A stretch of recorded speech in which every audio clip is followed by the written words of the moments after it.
Senden vazgeçmedim, seni unutmadım. Yokluğunda ya dellerde özümü ovutmadım.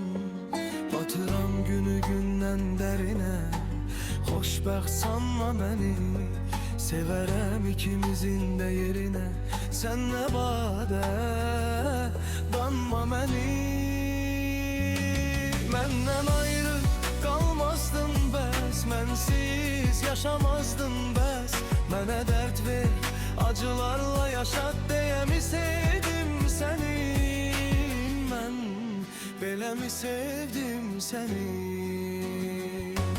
Məndən ayrı kalmazdın bəs, mənsiz yaşamazdın bəs. Mənə dert ver, acılarla yaşat deyə mi sevdim səni? Mən belə mi sevdim səni? Mən belə mi sevdim səni? Hadi Tugay!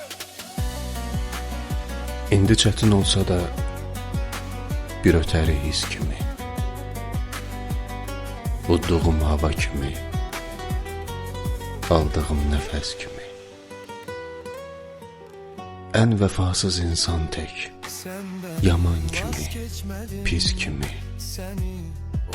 Unudacağım səni, unudacağım səni. Şirin yuxularımı dərdimə dərman edib, ürəyimi sevgiyə, sevməyə peşman edib, qəlbimin boş yerinə kimisə mehman edib. Unudacağım səni, unudacağım səni. Mənə dert ver, acılarla yaşat deyə mi sevdim səni? Mən belə mi sevdim səni? Məndən ayrı kalmazdın bəs, mənsiz yaşamazdın bəs. Mənə dert ver, acılarla yaşat deyə mi sevdim səni? Mən belə mi sevdim səni?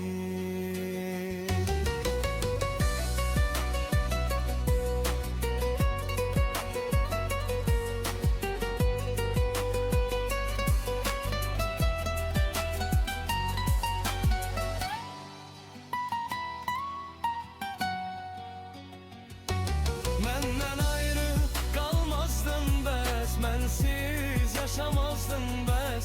Mənə dert ver, acılarla yaşat deyə mi sevdim səni? Mən belə mi sevdim səni? Mən belə mi sevdim səni?